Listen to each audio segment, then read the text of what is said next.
नमस्कार सांग मैंने केमती अच्छा आशा करे आपण मैंने सब भलर थे। Welcome to my YouTube channel Odia YouTuber Lipsa. मुझे नहीं आसी आपण रज स्पेशल गोटे पिठा बा केक कहींपारे ता पुणी आज आम या आंबर पाचिला आंबर एवं तो घरे आपण मानकर समस्त आंब थी आंब को लेकिन आम आज गोटे केक बा पिठा बनइबा रजर मजा नवा। आपण मैंने भी ये पिठा घरे बनातु खातु। वीडियोटी को प्रथम रू लास्ट पर्यंत देखते। जदि वीडियोटी भल लगे लाइक शेयर कमेंट करेंगे। चैनल को जदि सब्सक्राइब करनथिबे सब्सक्राइब करने। तो चलतु एबे आमे बनइबा स्पंजी स्मूथ केक बनइबा ता पुणी आंबरू। प्रथमे आमे केक बनइबा मुझे दुईटा आंब नहीं पाचिला आंब नहीं आंब मध्य बहुत मीठा अच्छी। आपण एमती केक करने को चाहिए मीठा आउ कलर वाला आंब नेबे। आंब को आम एबे काटी नवा।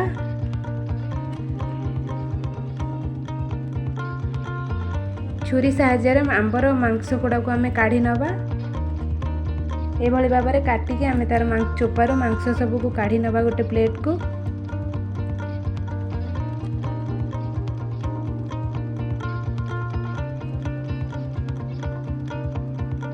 देखंतु मुझे दुईटा आंबर सब मांस को चोपार छड़ेकी आंब टाकुआर छड़ेकी नहीं जाइए।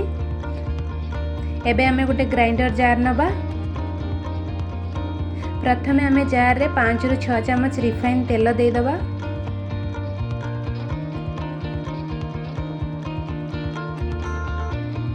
एबे आमे 150 ग्राम रे चीनी दे दवा। आपण जो परिमाण रे आंब नेबे सेही परिमाण चीनी देबे। आपन जदि बेसी मीठा खाइबा पसंद थाए ताले बेसी चीनी आपण दे पारिबे। एबे आमे काटी रखिथिबा आंब को देकी भलो भाबे गोटे स्मूथ पेस्ट कर नबा।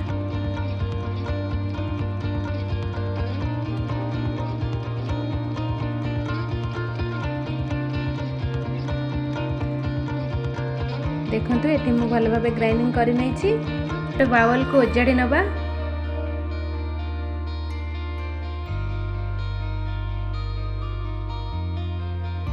मोटी गोटे कप मैदा नहीं पाखापाखि 150 ग्राम। आपण मैदा जगह चाउल गुंड नहीं पारे।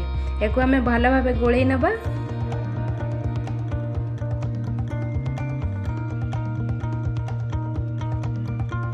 देखो मुझे भल भाव गोल नहीं। एबे आमे गोटे बड़ा चामच बेकिंग पाउडर दवा।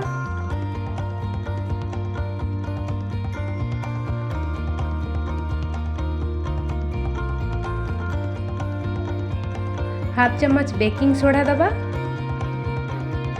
आपण चाहिले बेकिंग सोडा जगह इनो मध्य दे पारे। एक मध्य भल भाव मिसई नबा। आमर सब जिनस एबे भल भाव मिसी जाइछि।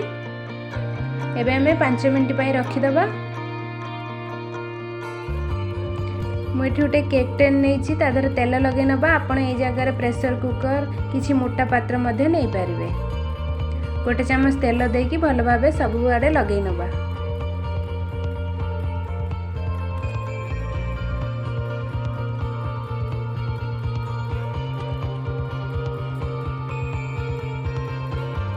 गोटे चामच मैदा देकी सब आड़े लगे नवा। आपण चाहिए बटर पेपर मध्य एठी दे पारिबे। एक्स्ट्रा मैदा को आमे झाड़ी नवा। एबे हमें गोले रखी थिबा बेटर को एक केक टेन रे देकी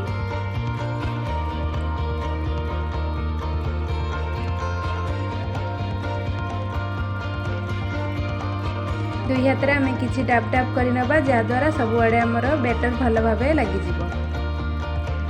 केक को अधिक सुंदर करबा पय मेठी किछि काजू किशमिश की भाजी नैछि ता ऊपर देकी हमें भल भाबे सजै नबा। देखंतु केते सुंदर लागुछि केक हमर। एपटे मु गैस रे किछि लूण गरम होबा पय छाडी देछि। लूणर कलर चेंज हो जाइछि एथिपय जे मु आगरु दुई थर केक करथिले सेतपय मोर लूणर कलर चेंज हो जाइछि। एबे हमें ए लूण ऊपर गोटे स्टील स्टैंड दे दबा।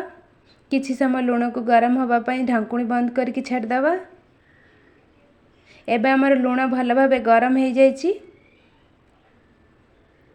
एबे हमें केक टेन को ता ऊपर रखिकी 15 ରୁ 20 मिनिट पर्यंत ढांकुणी बंद करके स्लो फ्लेम रे छाड़ी दबा।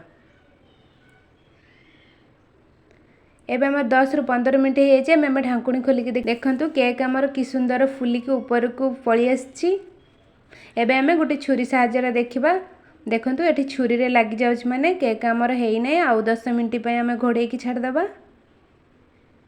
एबे 10 मिनिट हो जाइए देखंतु एबे आ छुरी रे लागुनी माने हमर केक भल भाबे हमर सिझी जाइए बा हो जाइए।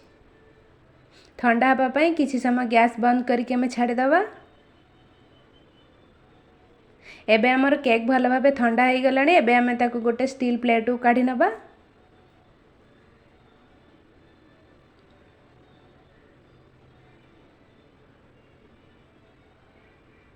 एबे हमें केक को उल्टे नबा।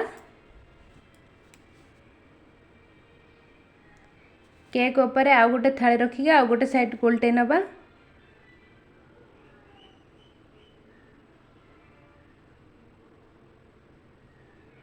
एबे हमें केक काटिबा। देखंतु काटिबा समय केते स्पंजी केते स्मूथ हेछि केक हमर। आपण मध्ये एई भली केक घरे बनांतु और रजर मजा नियंतु। पुणी देखाबो आउ गोटे नुआ वीडियो रे रहउची। नमस्कार बाय।